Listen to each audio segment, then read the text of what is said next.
Hey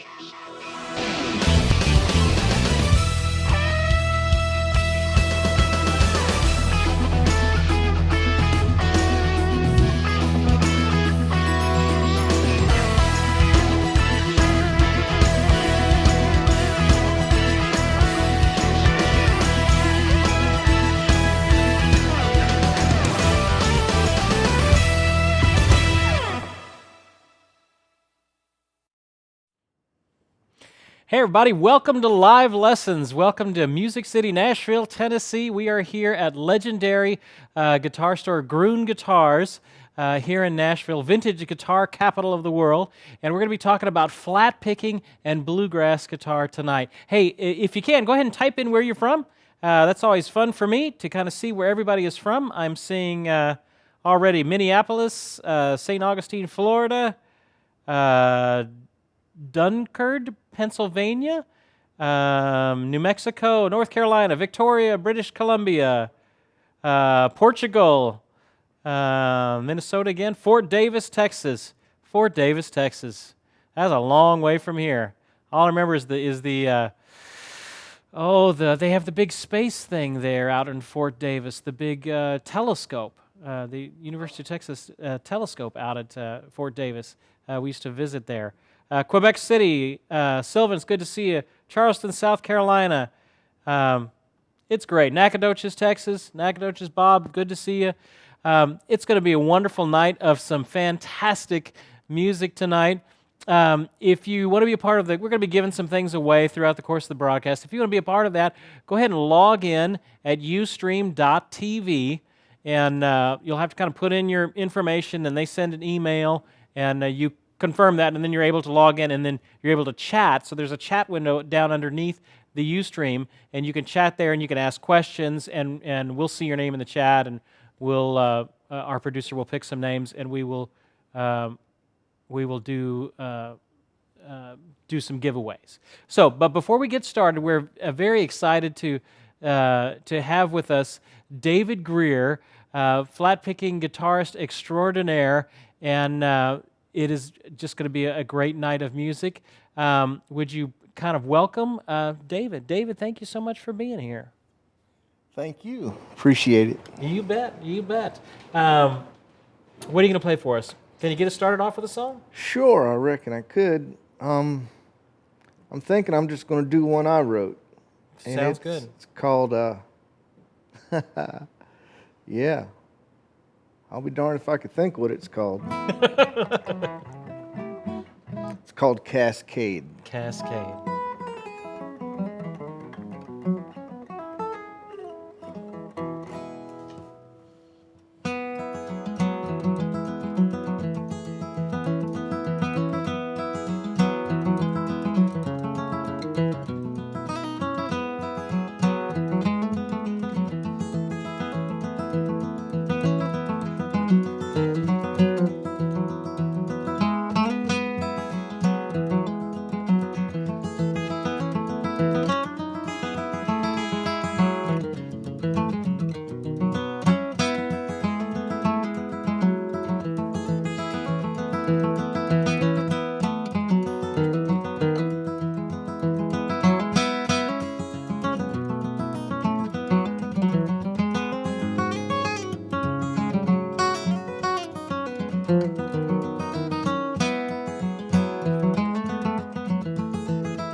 Beautiful. Beautiful. When did you write that? Oh, it's been a long time ago.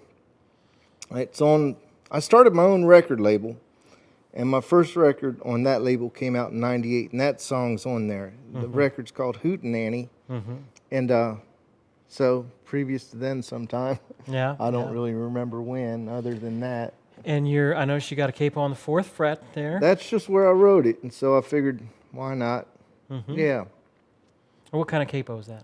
This is a Phil Elliott, Phillelliott. Phil Elliott. He makes these, and they're really great. What's cool about it? Well, there's this little twist knob in the back. Many of them have that. But this has this little push button deal that keeps it from, it will not come undone unless you push that button down. Right. And he makes these by hand.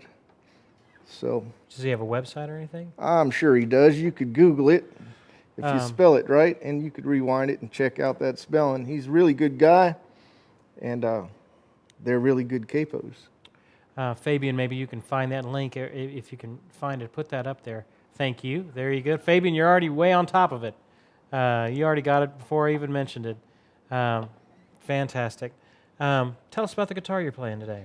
Well, this guitar is handmade by a feller in Virginia. His name is Jim Merrill, Merrill. Jim Merrill. And he built this, and I've had it maybe 12 years or so, I reckon.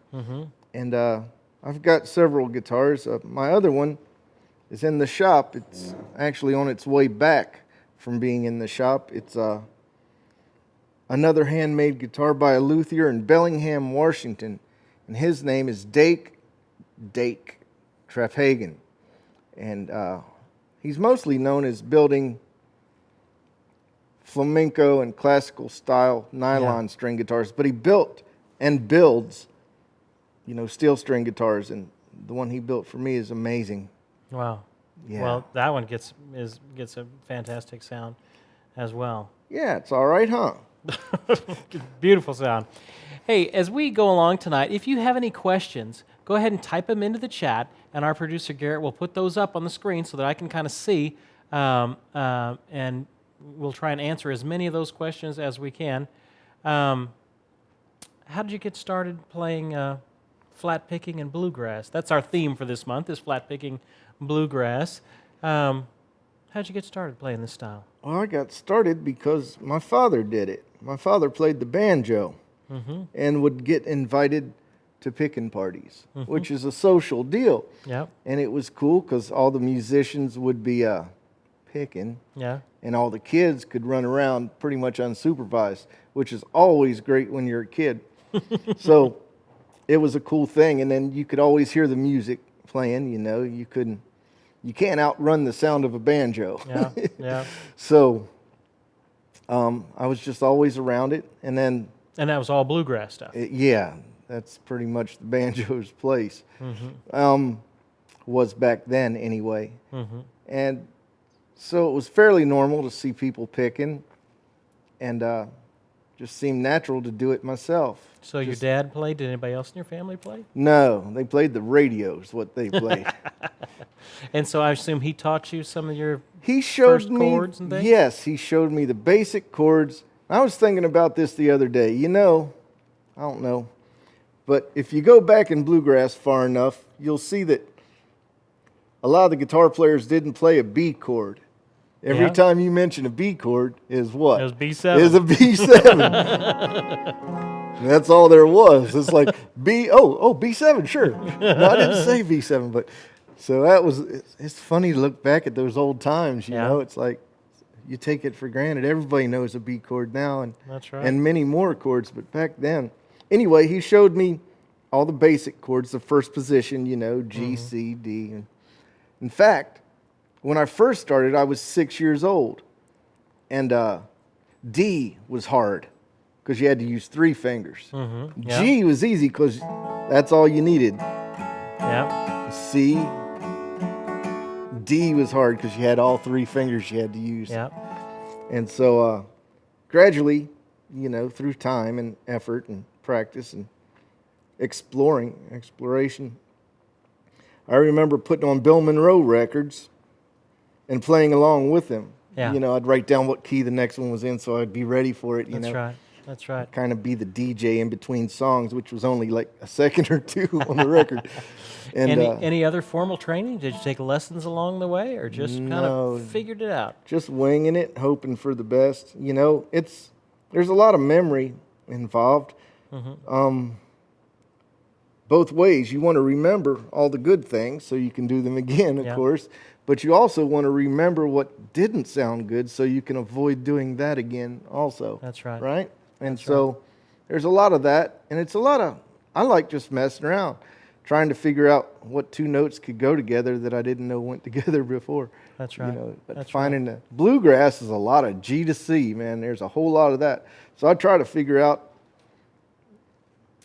another way to get from G to C. There's millions of ways, you know. Right. And it seems like I know 3 or 4, but always looking for another way. Now, I know with flat picking, it's kind of always associated with bluegrass, but flat picking is not necessarily It isn't, is it? all bluegrass. No, it isn't. It's just a technique, and it's just another name. It just sounds daunting. It's just pickings, what it is. Right? That's right. So I give it a name and make it sound even more scary. So flat picking's what? A flat pick. There you go. What kind of pick are you using there? This one's a dead turtle. It's a tortoise shell. Tortoise shell? So that's what I like. That's what I have. I've got others I use. I use one of those big triangular plastic, like Golden Gate or David Grisman picks for a different tone. But I like a heavy gauge pick. Dad told me that's what Clarence White used, and so there's no need to try any other pick. 'Cause if he used it, that's the one to use. Kind of show it up here so we can kind of see. Here, I'll put it in my hand. Maybe you can. That's how big it is. And it's, I don't know, worn. You know what I like about these, well, I guess it's triangular, is that I don't have a favorite side or a favorite corner. I do have a favorite side. It all depends which way I put it in my guitar, because it'll become a little curved, and it's really good for my thumb. I've got one pick that's similar to that. That's actually a mandolin pick I picked up in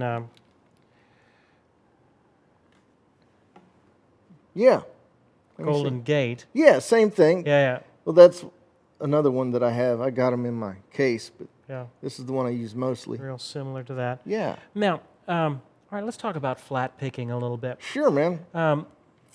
What are some of the techniques that are used in flat picking? I know there's cross picking as well. Tell us Right. about that. Well, it's a big deal. It's going to be a while. So mostly, What do you mean when you say cross picking? cross picking to me means different things than what it may mean out of a textbook.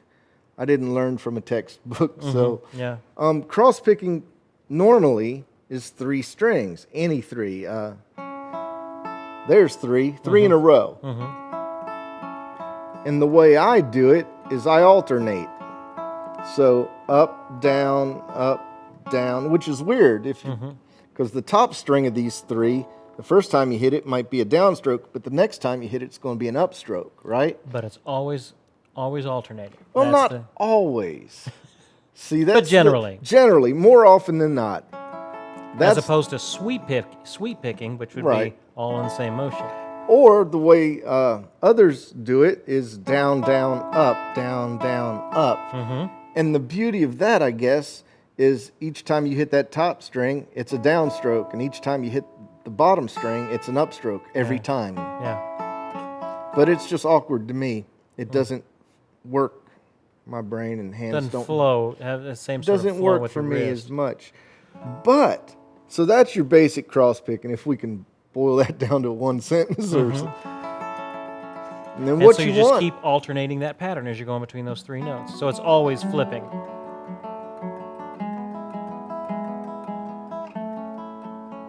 So that got to be limiting. It seemed like kind of didn't really go anywhere after a while.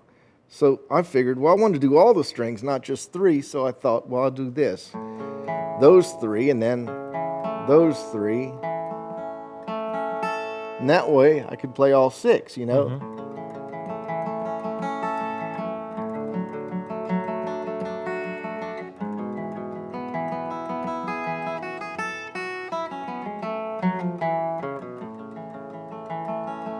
So I made that little song, which ain't much. It's just something to practice my hand, you know, and get it used to the cross-picking motion.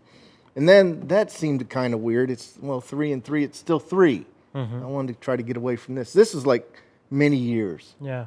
And then I thought, well, it doesn't have to be 3. You could just do it just straight down. But you're still, even though you're going straight down from 6th string to 1st, you're still doing the down, up, down, up pattern. Yeah, I am during that, yeah. Yeah. And then, much later, I decided it didn't have to be 3 strings in a row. It doesn't have to be. It could be.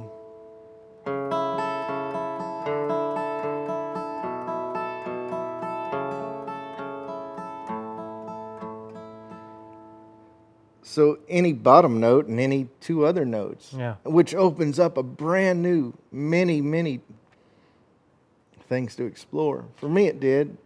Take us through that pattern one more time. Make sure just for the folks. Which pattern? Like where you first started off. The very first, the most basic one. Yeah, the most basic one. Just go real slow and kind of say. So let's start at the top. Let's start with the downstroke. So that would be your downstroke. And then it's weird because your pick's already resting on the 2nd string, but the way I do it, that one would be an up and then a down. Okay. And then an up, down, up. If I think about it, I'll mess it up.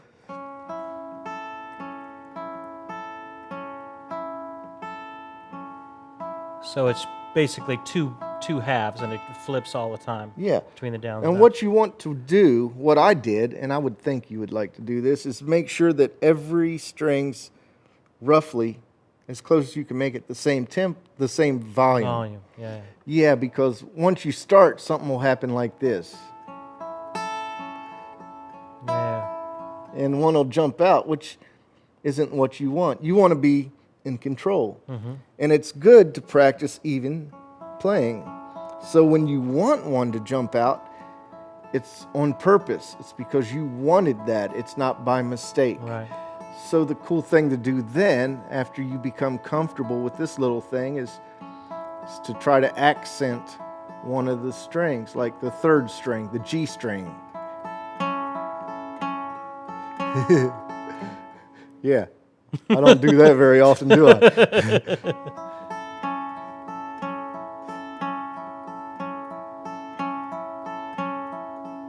Or the 1st string. Yeah.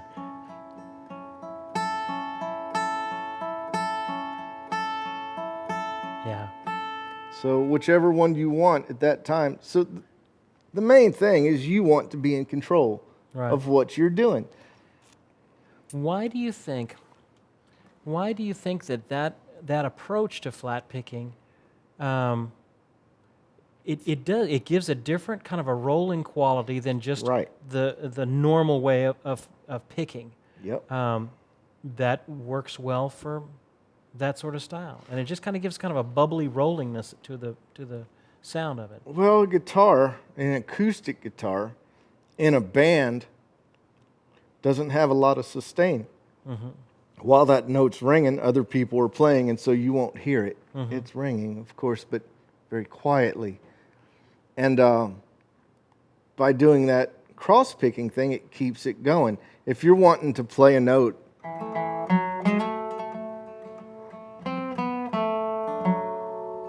just that much of 9-pound hammer, but you didn't want to sit there and just let that die out, you could go.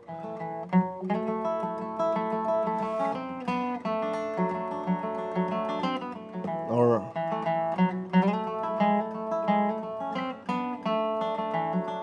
so you're still arpeggiating that chord with that. And you're still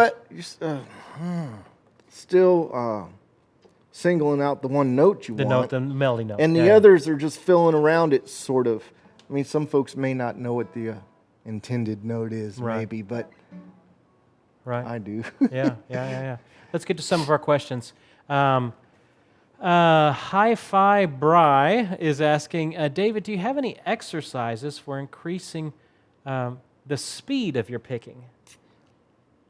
No. How would somebody practice something like that? I mean, you mentioned the little arpeggiation exercise that you did there. Well, this is all when I was a kid, and kids learn a lot differently than adults do. I don't know how old this feller is, but it's a lot more difficult to play fast now than it was when I was a teenager. But when I do, I don't often pick fast, but when I do, I play lighter because to play louder, if you'll look between the top of the guitar and your strings, to play louder, you push your pick further down to push before you release, so it'll be louder. And I don't have time for that often when I'm playing fast, so I'll play lighter, and oftentimes the pick sometimes doesn't even go down past the thickness of the string. Yeah. If you look down. Now, are you hitting, I can't tell quite from the angle that I'm at, are you hitting with your pick flat on the string, or are you kind of angling it a little bit as you're coming in? Yeah, everybody tells me I should do that, but I tell them to figure. I got specific things for them. But what I do is just flat. Now, there is a difference. I hear a difference, but not enough for me to have to change. Yeah. And it seems to work for me, so I'm happy with it. Yeah. I mean, it's something that each player can explore and check out for themselves and see which way they want to do it, and all that's great. So when you're playing something that's on the same string, not on adjacent strings, but on the same string, you're still in that alternating picking pattern. Well, yeah, I mean... Of course, that would be the natural way to do it. Would be instead of all downstrokes. Yeah. It's easier just to do that. Yeah. All right, Skip Disc is asking, are there any exercises you would recommend to improve right-hand coordination and flat picking in general? The coordination kind of between the two hands is always the tricky part. Yeah. The beauty of cross-picking is that you don't have to be coordinated in one hand. This hand, the right hand, the pick hand that's actually doing the cross-picking, needs to be very coordinated. Your left hand, which is holding the chords and fretting notes, sometimes doesn't have to be very coordinated at all. Sometimes it doesn't even have to move very much.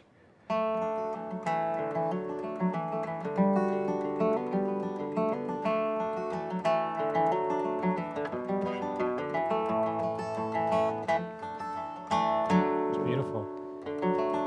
Simplicity of motion there.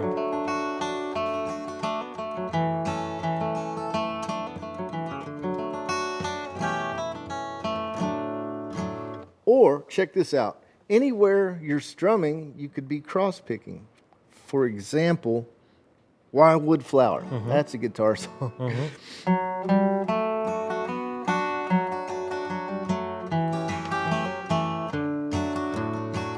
Lots of strumming in between those melody notes.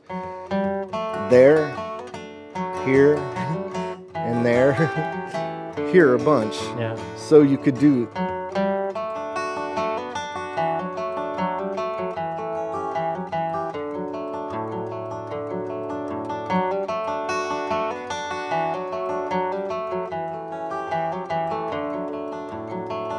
So, for example, there's not a whole lot going on with...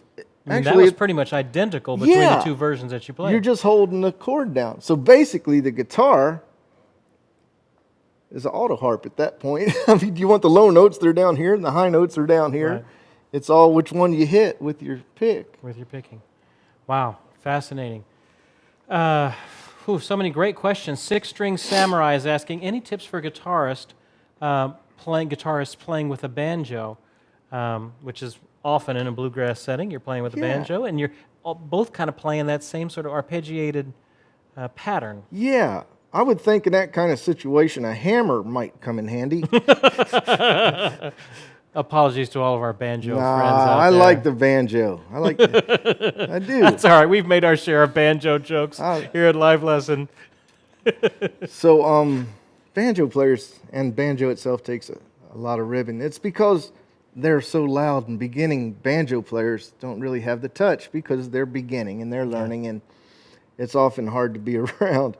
But man, you get a really good banjo player, and there's nothing like it. Yeah. It's really good. It's just the others make it almost unbearable. The banjo, of course, you have picks on all the fingers. Do you play banjo? No. Yeah. You have picks on all the fingers, so as far as an approach, it's almost like a fingerstyle guitarist would approach it. You're not doing this cross-picking and alternating stuff like that. You're kind of doing with all of your fingers, but they have their own picks on them, finger picks on them. I just thought of something else I could talk about as far as cross-picking is what I do a lot is this part of my palm, the bottom of your thumb, or whatever you want to call that part. Often, not always, I don't do anything always, seems like, but often will touch the bridge pins.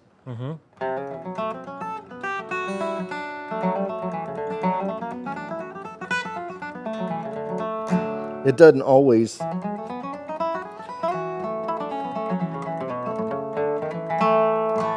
Is that just for your hand to kind of know where it's at, or is it I just always figured I was just lazy. I don't know. It just always has, and that's just comfortable place where your hand. And when it's faster, I play further back towards the bridge.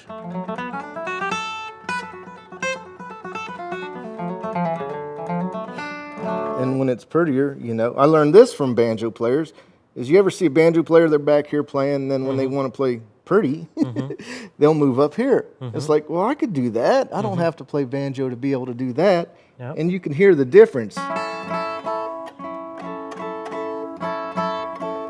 Here, the tone, it's a tonal difference. Yeah, yeah. And there's a lot of things you can learn from different instruments. For example, you ever heard old-time fiddle players, they have that pull, and it creates a pulse, and I think it's really cool. And I always wanted to do that. It's like, man, I wish I could do that. And then, it's like the good angel pops up. Man, that'd be cool to do. That'd be really cool. And then the double pops. You can't do that. You don't have a fiddle, though. What are you even wasting your time thinking about that? But I thought about it, and you know what it is? It ain't the fiddle bow that does that. It's volume. A quiet and a loud and a quiet and a loud, and that creates a pulse. Like this. Here it is as even as I can do it.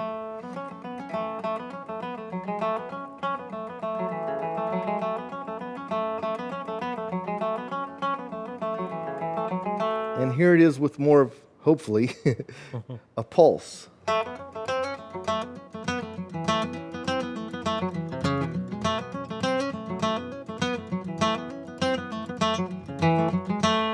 Somewhat. Right. Or there's another song, what's this? Angelina Baker, the B part goes.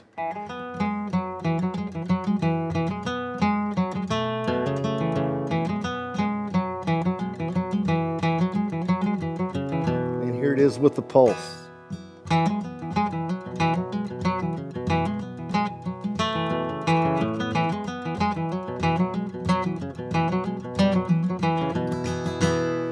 So it just makes something sound a little different instead of the same all the way through. It's like if you can put that somewhere, it's like, well, something sounds different. I don't know what, but it's cool. All of a sudden, I can tap my foot. That's exactly right. I know Russ Behrenberg, who's been on the show before, he talks quite a bit about that as well, that not treating every note the same. Yeah. If you can treat some notes different in volume or in how you're picking the note, it creates a different sort of a lope in the stream of notes that are going past. That's how you can tell Russ is really good. There you go.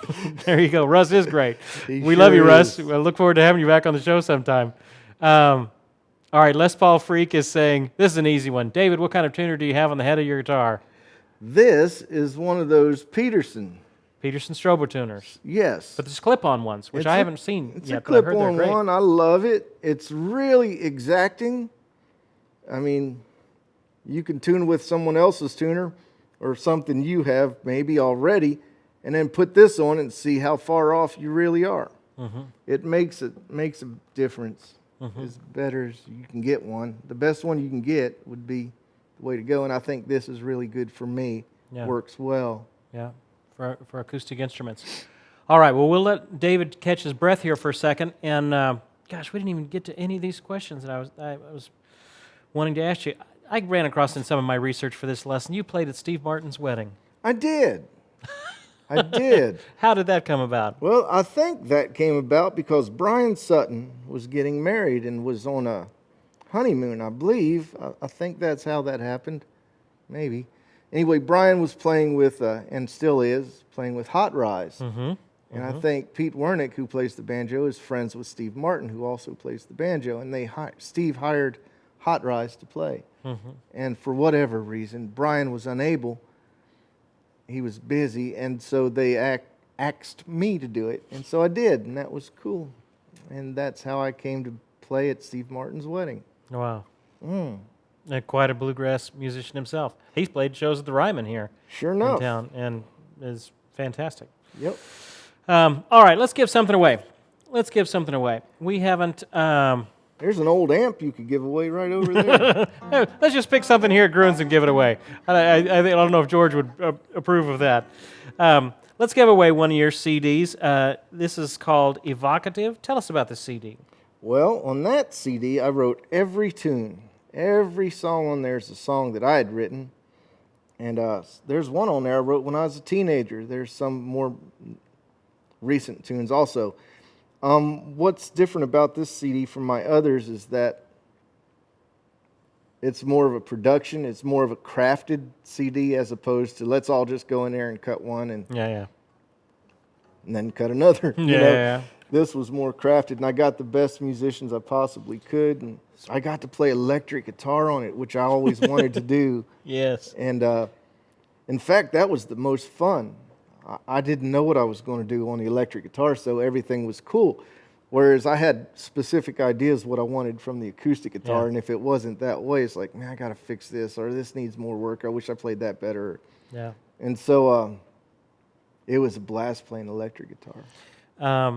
Wow, some incredible names on here. Victor Wooten, Stuart Duncan, fantastic. Paul Franklin, Byron House, Scott Vestal, amazing players. Somebody is about to win this CD. If you would be gracious to autograph it before we go. Oh, yeah. That's the easiest part. Florida Tunes. You have just won this great CD, Evocative, by David, and David will autograph it. Florida, what you need to do is send us your information at service@stevekrenz.com. Send us your mailing information, your mailing address, your screen name, what you won, things like that. That helps me out when I'm trying to get these all mailed out here in a day or two. Helps me out. So congratulations. That's fantastic. Fantastic. I was trying to think of resources to help one learn flat-picking guitar. It's not a style that I grew up with, and yet I just fascinated by it. So many of the beautiful sounds you can get through flat-picking, approaching the guitar in a flat-picking way. One of the resources that I have come across that I would heartily recommend to you is Flatpicking Guitar Magazine. This is a great publication. You've been in this. I have. Flatpicking Guitar Magazine. What I love about Flatpicking Guitar Magazine is you have stories about the musicians, but that's not really the main thing. What the main thing is that it shows you the music. It'll give you tunes, like I'm just flipping through it here. It'll give you the tunes, and it has the tab and the music written out there, and then it also comes with a CD, and it plays examples of the people playing it in various speeds, but also describing it. And so they'll say, okay, here's the key to this song is whatever. So check it out, Flatpicking Guitar Magazine. It's a great resource. They're at flatpick.com. We're trying to actually get in contact with them about getting some other resources from them, which I'll probably have news on that hopefully next week. So for our normal resources sale for the month, I was trying to put something together the last couple of weeks, didn't come up with the right kind of resources, and when I didn't feel right about just picking something and throwing it at you, we'll find something that's good for you. This is a good one, Flatpicking Guitar Magazine. Check them out. They've been good friends to us, flatpick.com. Thank you, Fabian, for putting up that link. All right, I wanted to mention one more resource as well is the Fretboard Journal, which we have good friends over at the Fretboard Journal too, and which you've been on the cover of that. You have graced the cover of Fretboard Journal. Yeah, man. You're big time. Well, Come on. All right. Jason over at Fretboard Journal, great, fantastic resource as well. All right. Another thing as far as learning tunes for bluegrass, I came across the Real Bluegrass book. I know so much of it is by rote. We get to bluegrass jams and you just kind of figure out the tunes and learn them by ear. Folks that do the real books, they have done this Real Bluegrass book too. So it has a lot of the main ones in here in traditional keys for it, so it gives you a good opportunity to learn these tunes. The Real Bluegrass book. We'll see if we can put together some sort of deal with that. But there you go. All right. Wanted to let you know about a couple of buttons that are actually underneath your Ustream window. The first one, I think it's the first one, I don't remember. You got 3 underneath your Ustream window. The first one goes to Grunes, I believe. If you want to learn about Grune and Grune guitars and all the amazing instruments that are here, you can check out Grunes at their new website. And so you can click that button there and that'll get you there. You can see all the guitars that are here. You can look at them, all the regular ones, but all the vintage ones that are underneath there as well. Check it out at gruhns.com, gruhns.com, or guitars.com. So you can check it out at either place. What else? There was one more thing I wanted to tell you about. Oh, the middle button is, I think it's probably our Gibson Skills House lesson. The one on the far side is for Learn and Master fingerstyle guitar. And I wanted to let you know, even though we're not talking about fingerstyle guitar right this month, wow, this is a guitar course that I did, gosh, I don't know, a couple years ago. Learn and Master fingerstyle course, actually the most recent one that I've done. Comes with, I believe it's 8 DVDs, and then there's an extra DVD in there as well. The reason I wanted to mention it is that we've got a special sale going on. Legacy has put this on sale for 40% off their regular price. So it's normally $99 this month, and really for the next 2 weeks, it's $71. That's the lowest I think I've ever seen this course. So if you're interested in if you ever thought about getting the fingerstyle guitar course, it's a great course. It's a very strong course. Comes with I think it's a 108-page book that is part of that as well. Our good friend Bill Pyburn, editor for Fingerstyle Guitar Magazine, did a wonderful review of it and said it was perhaps the most comprehensive fingerstyle guitar course he has come across available today. So I was real honored that Bill would take a look at it. Check it out. If you're interested on it, this is about the best price you're going to see on it. $71 for the Learn and Master fingerstyle guitar course. Check that out. That's at that other link as well. All right. We're going to take a break just for about 90 seconds and show you a couple of promos real quick. Stay with us. We're going to be back in about 90 seconds. You're going to place another tune when we get back. All right, we will see you guys in just about 90 seconds.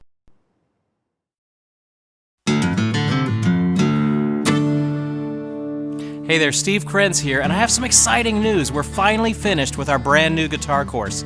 You know, when we asked our students what they would most like to see from us next, it was overwhelming. Fingerstyle guitar. So that's right, we've created Fingerstyle Guitar. Learn and Master Spotlight Fingerstyle Guitar is our newest addition to our line of guitar courses. This is the result of popular demand from our friends and followers, and I couldn't be more pleased with how it's turned out. You know, imagine sitting down with just you and your guitar and playing a solo fingerstyle arrangement of one of your favorites. You know, I created this course so you'll have the tools to do just that. We've got special guests, interviews, basic, intermediate, advanced lessons, and everything from traditional acoustic fingerstyle playing to arranging songs for solo guitar to classical jazz guitar, Merle Travis style picking with several stops musically in between. This is going to be a very thorough course, so get ready to take your guitar playing to an entirely new place.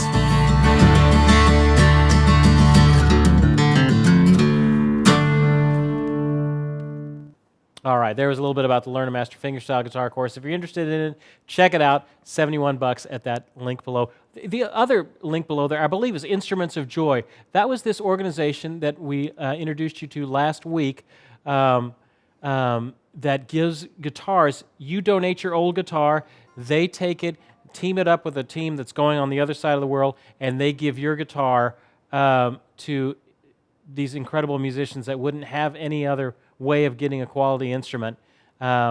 Instruments of Joy. Check them out. We'll talk more about them toward the end of the program, but they're a great organization, fantastic organization that we donate courses to all over. And so we provide these guitars and these courses to folks all over the world. I was watching some of their videos the other day. Just amazing. I mean, I'm just sitting there wiped out about it as they're handing a guitar and my guitar course to folks in an orphanage in Soweto. It's amazing. So wonderful being a musician. Love it. Can you play something else for us? Sure. What are you going to play? It's another song I wrote, and this one's called High Atop Princess Cove. It's a waltz. Mm-hmm.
Beautiful.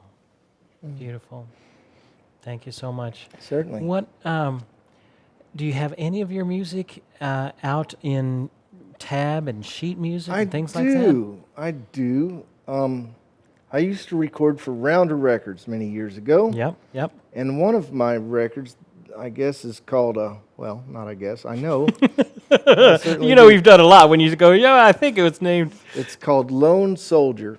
Mm-hmm. And I wrote a bunch, almost all the tunes on that one.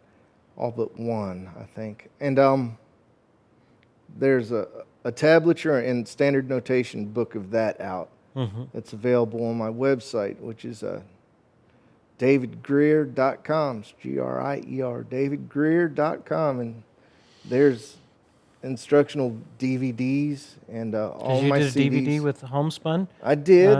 Yep. And I think there's like 11, on Bluegrass soloing, I think, if I remember Yeah. right. Yep. There's 11 or 12 different CDs of mine out that are available, but that tablature book's on there also. Good. Yeah. Good. Check out these resources. I just love pointing folks to great things. I was on David's website earlier today. Lots of great interviews, lots of great materials. Learn all you can. Grab some of his music there. Fabian, thank you for putting up his links there. All right, well, let's get to a couple more questions. I have one that came off of our discussion board. Country Blues from Weston, Missouri asked, does David have a favorite wood and top combination for the sound of your acoustic guitars? And have you found a particular maker that just fits his style? We already talked about a little bit of the... I don't have a favorite. Every guitar sounds good by itself. Mm-hmm. It's when you get with other players who have very, very good instruments that maybe the guitar you have doesn't work as well. Mm-hmm. And so guitars I like are ones that I can hear. Go figure. Mm-hmm. So the Martins and guitars like that. My action's fairly high, so I can hit it hard when I want to without a lot of buzzing. What kind of strings do you use? These are Diodario medium gauge. Sometimes they're 80-20, sometimes they're phosphor bronze. It all depends what I grab. I don't know, I got a pile of them. I just reach in there and get one. Mm-hmm. You'd think I'd change strings more often since I get them free, but I don't. How often do you change strings? It's been months. Mm-hmm. Mm-hmm. So, yeah, I mean, they still work. They still tune. Yeah. So, yeah. How's that for lazy, folks? Pretty lazy. All right, Moto 126. We'll try and answer a few more questions here before we finish up. Moto 126 is asking, can you run down the basic flat picking technique of picking individual notes or arpeggiating? We covered a little bit of that No. beforehand. Anything else? I don't know. I do not know what's the basic flat picking technique. So like if you're just playing a scale, not kind of an arpeggiation, but just kind of you're still doing the alternating picking. Or check this out.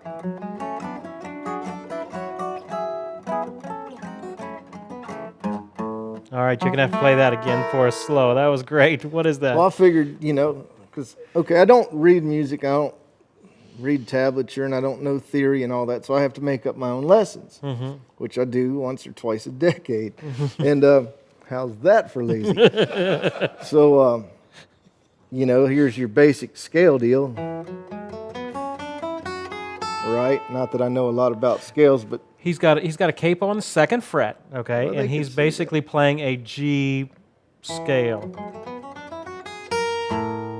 Perfect. And so I figured, well, could you do it with two notes instead of one?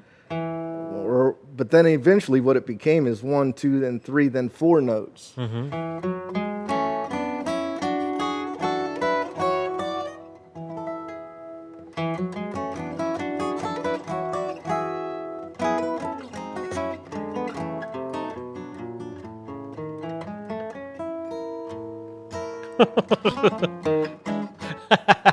So just something to mess around. You get an idea, so you try to see if you can do it. Other ideas are like, because you get tired of playing the same thing. Yeah. So like I was hinting at earlier, you can steal ideas from the fiddle with that pulse thing or mm-hmm. different instruments. Here's a pedal steel lick.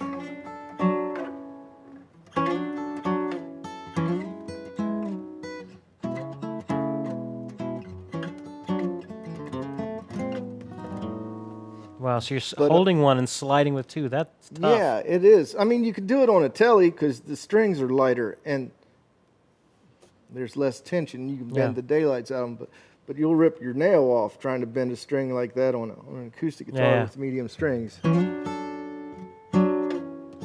So, there's your, we all know that. Mm-hmm. So, I'm doing that. Mm-hmm.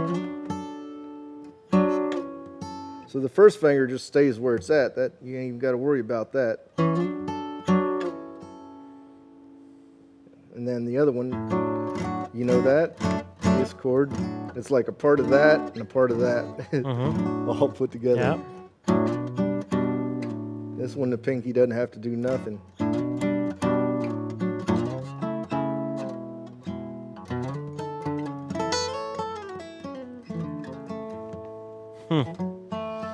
Beautiful. Les Paul Freak Matt is saying, David, what kind of notes or scales do you play to sound bluegrassy? All the good ones. You don't play any of the bad notes. No, you know what will, I think, if I can read into this and make up my own question. Yes. Is I think he's wanting to know how to play these songs instead of sounding like you're just jamming over the chords, which is what folks do sometimes. And the way to do that is to learn the tune. And of course that's more work, but that's how you'll eventually be able to do that better. It's just like talking. You know, we don't know how to diagram a sentence when we're learning to talk, but we can still convey what we're trying to say. Mm-hmm. And sometimes we use words we're not even sure of, but we've heard them said in a context and we think we know, and so we'll try that. Yeah. It's the same with picking. You know, you learn what you can from watching and hearing, and then you go from there. And the more songs you learn, well, the bigger your vocabulary will be. And in doing that, you'll find different ways to get around.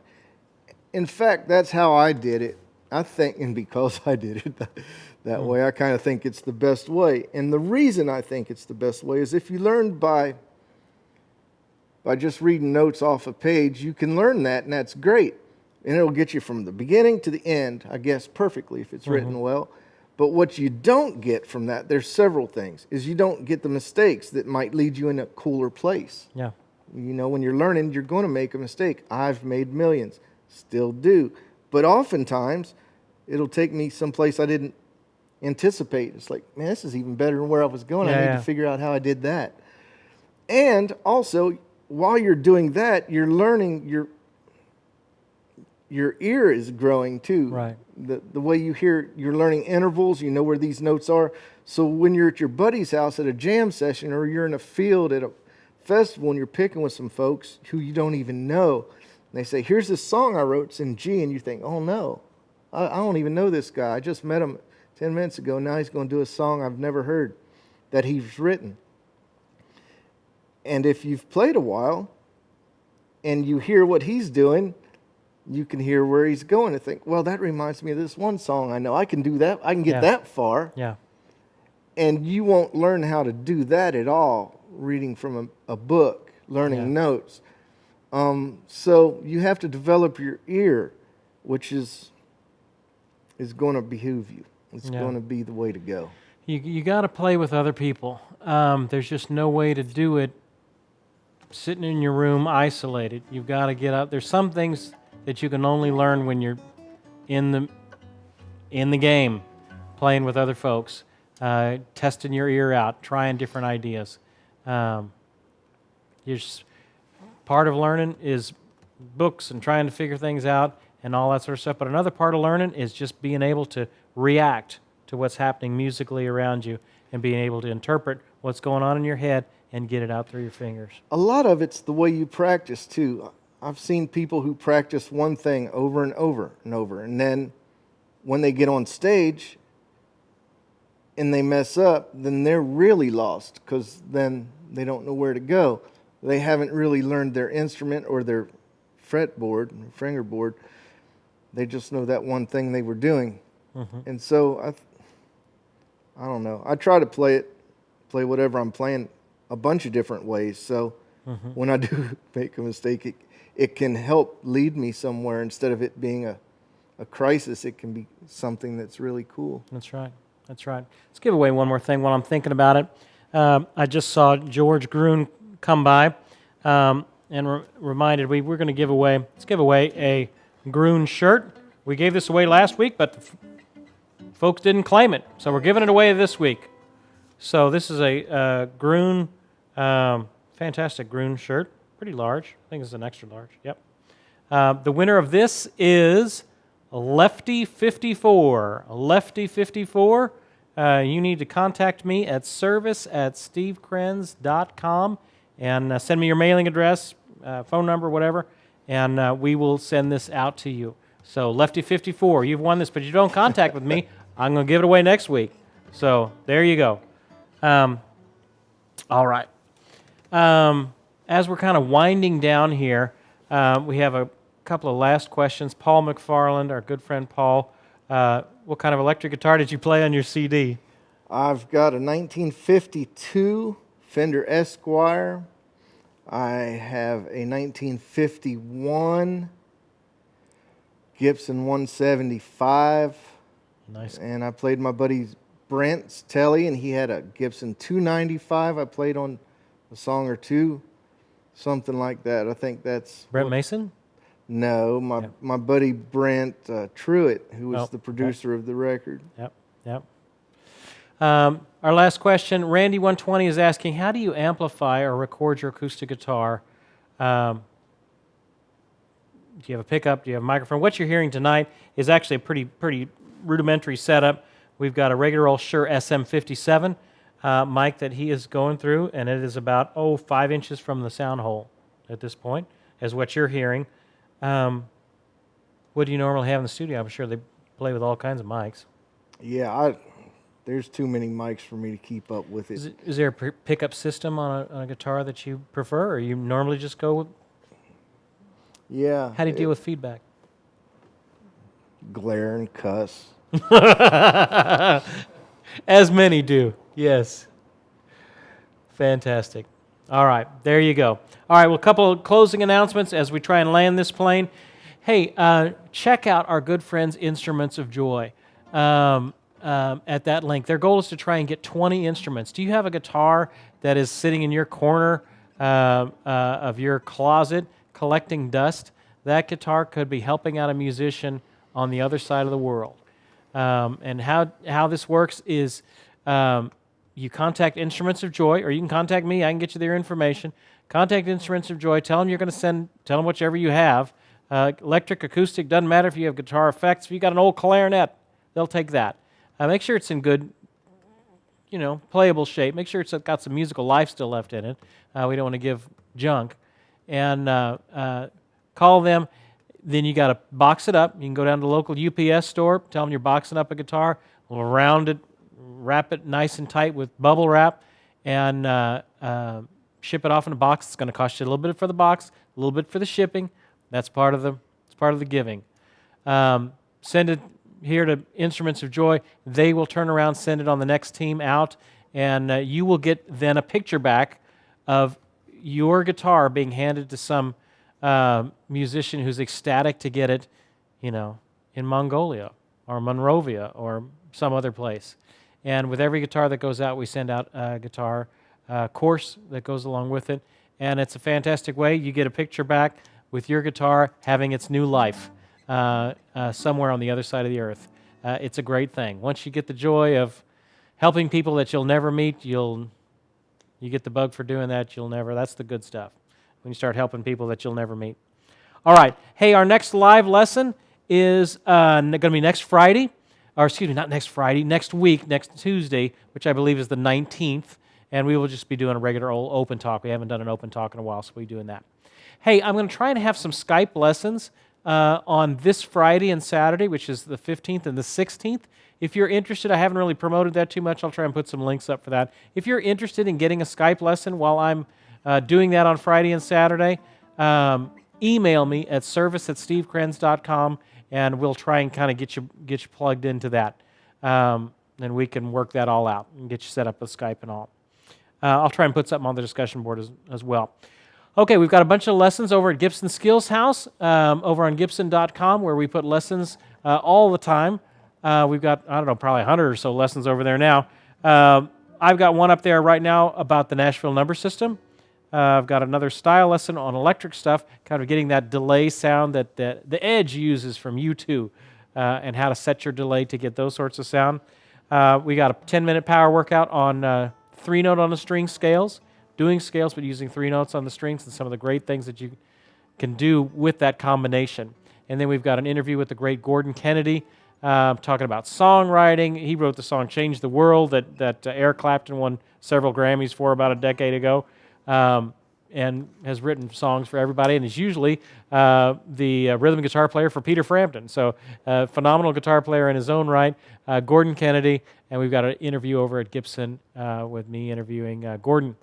And the last thing is they've got one of the songs up, My Sharona. by the Knack. So kind of an older song. If you're interested in learning My Sharona, you you can check that out over at Gibson Skills House, and they'll show you how to do that, how to play that song. And please comment and like our lessons that we do over Gibson Skills House. That helps them to know that all the things that we're doing. Let's give away one more thing. Let's give away one more of David's CDs. I tell you what, I'll make you get another name for that. We're going to give away another one of David's CDs. The winner of this CD is Tammy Toots.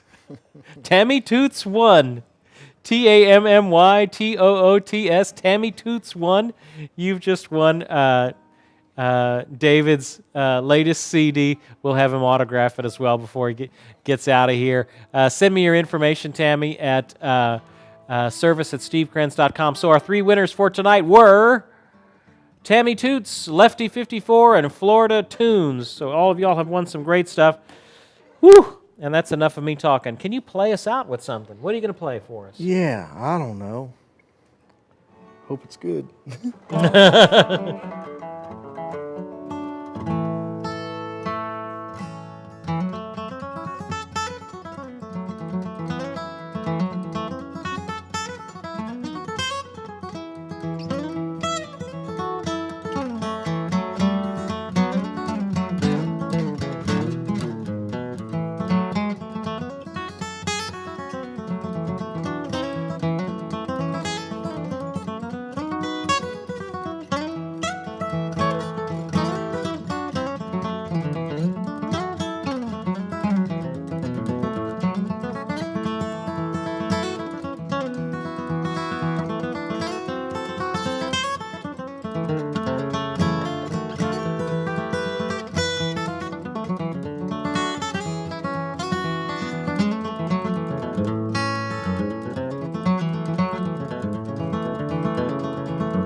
Something like that.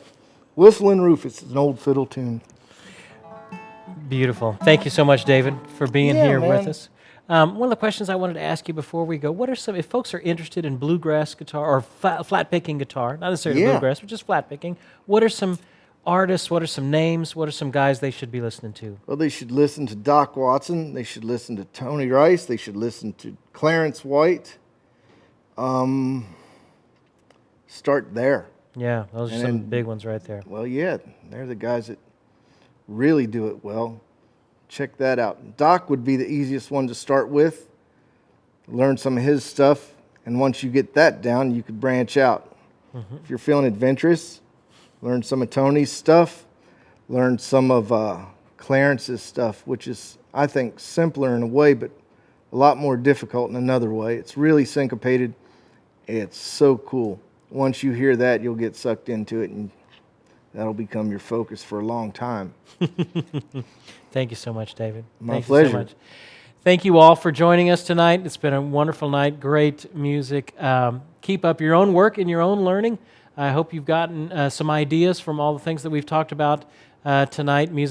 Playing music's a beautiful thing, wonderful thing. Check out the links with all of our friends below, and we will see you all next time.